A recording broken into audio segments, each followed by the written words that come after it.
Assalamualaikum warahmatullahi wabarakatuh. Halo, apa kabar semuanya? Semoga hari ini sehat semua ya. Sebelum belajar, mari kita berdoa bersama ya. Bismillahirrahmanirrahim. Raditu billahi robba wabil islami dina wabi Muhammadin nabiyya wa rasula. Rabbi jidani ilman warzuqni fahman. Mari belajar bersama. Halo sahabat Abi dan Umi, untuk hari ini kita memasuki pembelajaran yang pertama. Pada bagian ini kita akan mempelajari denah rumah berdasarkan lingkungan geografis, mengenal letak rumah. Nah, di sini sudah ada gambar ilustrasi. Ini namanya denah rumah ya. Sebelum kita membahas materinya, kita harus mengamati denah ini dengan teliti ya. Kita perhatikan di sini ada Jalan Ki Hajar Dewantara. Di Jalan Ki Hajar Dewantara itu ada rumah Siti ya. Kita perhatikan rumah Siti berada di antara rumah Adi dan rumah Ayu. Sekarang kita perhatikan rumah Adi. Rumah Adi berarti berada di sebelah kanan rumah Siti. Sedangkan rumah Ayu berada di sebelah kiri rumah Siti ya. Kita perhatikan di seberang jalan rumah Siti itu di sini ada musola. Kalian harus ingat ya denah rumah ini. Yuk kita lanjutkan lagi ke bagian ayo mengamati. Siti tinggal di Jalan Ki Hajar Dewantara nomor 25. Di sebelah kanan rumah Siti ada rumah Adi. Tuh kan betul ya kata Abi. Di sebelah kiri rumah Siti ada rumah Ayu. Kemudian di depan rumah Siti ada musola. Kita lanjutkan lagi ke halaman berikutnya. Rumah Siti terletak tidak jauh dari sekolah. Siti berangkat ke sekolah diantar ayah. Kadang Siti pergi ke sekolah naik angkutan umum. Ongkos angkutan dari rumah ke sekolah Rp1.000. Yuk kita lanjutkan lagi ke bagian ayo membaca. Ayo bacalah sekali lagi teks tentang tempat tinggal Siti. Lalu jawablah pertanyaan di bawah ini. Siapakah yang tinggal di sebelah kanan rumah Siti? Itu kan betul ya, berarti rumah Adi jawabannya. Kemudian nomor 2, siapakah yang tinggal di sebelah kiri rumah Siti? Rumah yang berada di sebelah kiri rumah Siti yaitu rumah Ayu. Kemudian nomor 3, di manakah rumah Siti? Rumah Siti berada di Jalan Ki Hajar Dewantara. Kemudian nomor 4, berapa ongkos angkutan umum dari rumah Siti ke sekolah? Ongkosnya Rp1.000.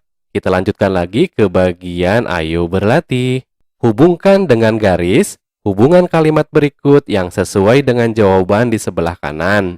Sesuai berdasarkan denah pada halaman yang keempat yang tadi ya. Kita lanjutkan lagi ke halaman berikutnya.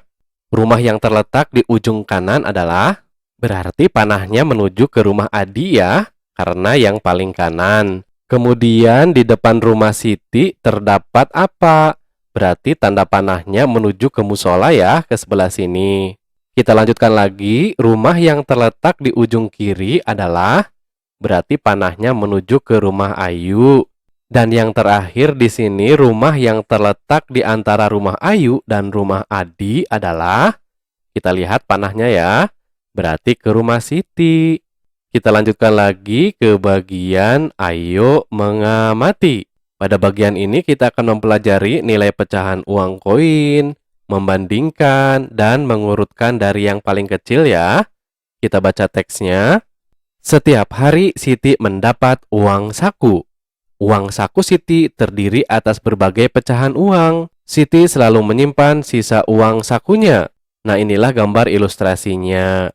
Kita lanjutkan lagi ke halaman berikutnya. Mengenal pecahan nilai uang. Di sini ada jenis uang logam ya, di antaranya seperti gambar berikut. Gambar ini termasuk uang Rp100. Jika ditulis seperti ini, Rp 100,00. Kalau dibaca Rp100. Uang logam berikutnya yang ini, uang Rp200. Jika ditulis berarti Rp 200,00. Jika dibaca Rp200. Kita lihat lagi uang logam yang lainnya. Nah, di sini ada gambar uang logam seperti ini. Uang Rp500. Ditulis Rp 500,00. Jika dibaca jadi Rp500. Dan gambar uang yang berikutnya di sini ya. Ini adalah uang Rp1.000. Jika ditulis berarti Rp 1.000,00. Jadi kalau ribuan di sini pakai tanda titik ya. Jika dibaca Rp1.000. Kita lanjutkan lagi ke bagian membandingkan pecahan uang. Kita perhatikan di sini ada pecahan uang Rp1.000. Kemudian di sini ada uang pecahan Rp200. Berarti Rp100 lebih kecil dari Rp200. Nah, seperti ini ya. Rp100 lebih kecil dari Rp200. Kita lanjutkan lagi ke halaman berikutnya. Kita perhatikan uang logam ini nilainya berarti Rp1.000, sedangkan uang yang ini nilainya Rp500. Berarti Rp1.000 lebih besar dari Rp500. Jadi Rp1.000 lebih besar dari Rp500. Kita lanjutkan ke bagian ayo berlatih. Bandingkan pecahan mata uang berikut. Kita perhatikan gambar yang ini, nilainya berarti Rp500, sedangkan yang ini Rp200. Jadi Rp500 lebih besar dari Rp200. Seperti ini ya, ditulis di bawahnya, Rp500 lebih besar dari Rp200. Kita lanjutkan lagi ke soal berikutnya. Nah, seperti ini, Rp100 lebih kecil dari Rp1.000. Ditulis Rp100 lebih kecil dari Rp1.000. Kita lanjutkan lagi ke halaman berikutnya. Urutkan pecahan uang berikut mulai dari yang nilainya terkecil. Nomor 1 ada Rp500, kemudian Rp100 dan Rp200. Berarti nilai yang paling kecil itu yang ini ya, Rp100. Kemudian urutan berikutnya yang ini, Rp200. Dan yang paling besar Rp500.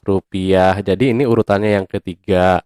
Nah, untuk nomor 2 berarti urutan yang paling kecil yang Rp100, kemudian Rp200 dan Rp1.000. Kita lanjutkan lagi ke soal nomor 3. Urutan yang pertama berarti yang Rp100, kemudian urutan yang kedua yang Rp200, dan yang paling besar itu Rp500. Kemudian nomor 4 yang paling kecil itu yang ini ya, Rp100. Kemudian ini urutan yang kedua ya, Rp500, dan yang paling besar yang ini yaitu Rp1.000. Kita lanjutkan lagi ke halaman berikutnya. Pada bagian ini kita akan mengenal pola irama sederhana. Kita baca teksnya. Di depan rumah Siti terdapat musola. Di sana terdapat kentongan yang dibunyikan saat waktu sholat tiba. Kita bisa membuat bunyi kentongan bervariasi.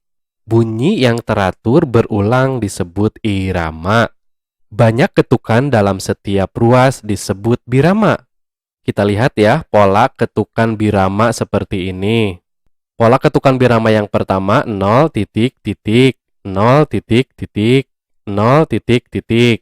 Kita perhatikan di bawahnya ada keterangan. Jika kalian mendapatkan huruf T berarti tepuk tangan, kemudian jika mendapatkan huruf K seperti ini berarti hentakan kaki. Nanti untuk mencobanya berarti tepuk tangan 1 kali, kemudian hentakan kaki, kemudian hentakan kaki lagi ya. Nanti diulang sebanyak 3 kali ya. Berikutnya yang bagian B, pola ketukan birama titik 00 titik 00 titik 00. Nanti untuk mencobanya berarti hentakan kaki 1 kali, tepuk tangan 1 kali, tepuk tangan 1 kali ya. Nanti diulang sebanyak 3 kali. Kita lanjutkan lagi ke bagian ayo mencoba. Lakukan kegiatan seperti gambar di bawah ini untuk mendapatkan irama. Beberapa irama dapat digabungkan. Contohnya di sini, tek, tek, tong. Nanti dicoba berulang 3 kali. Tek, tek, tong. Tek, tek, tong. Tek, tek, tong. Nah, seperti itu. Kita lanjutkan lagi ke halaman berikutnya. Contoh irama berikutnya, tek, tong, tek. Tek, tong, tek. Tek, tong, tek. Nah, seperti itu ya iramanya. Kalian juga dapat membuat irama dengan tepuk tangan dan memukul meja. Contohnya seperti ini ya. Prok, prok, tuk. Prok, prok, tuk. Prok, prok, tuk. Nah, seperti itu iramanya. Nah, untuk kegiatan yang terakhir, yaitu kegiatan kerjasama dengan orang tua, coba kalian tanyakan kepada orang tua kalian letak rumah kalian. Sebelum diakhiri, mari kita berdoa bersama. Bismillahirrahmanirrahim. Allahumma inni istaudiuka ma'alam tanihi fardudhu ilayya inda hajati wala tansanihi ya rabbal alamin. Semoga bermanfaat. Terima kasih. Wassalamualaikum warahmatullahi wabarakatuh.